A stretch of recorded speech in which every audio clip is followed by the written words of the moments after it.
مولانا روم ایک سپیرے کی داستان فرماتے ہیں۔ وہ سانپوں کی تلاش میں جنگلوں اور بیابانوں میں برف باری کے بعد سانپوں کی تلاش میں نکلا۔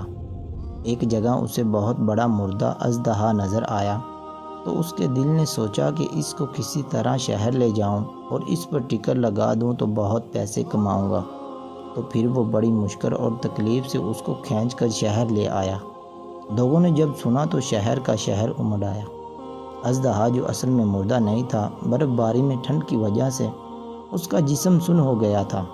ہجوم کی گرمی نے اور سورج کی حرارت نے اسے پھر سے ٹھیک کر دیا اور اس نے حرکت کرنا شروع کر دی۔ ہجوم نے جب یہ دیکھا تو بھاگ کھڑے ہوئے، جس کا جدھر منہ ہوا دوڑ پڑا۔ سپیرا جو اژدہے کے پاس کھڑا تھا، اس نے جیسے ہی بھاگنے کی کوشش کی تو اژدہے نے منہ کھولا اور سپیرے کو نگل گیا۔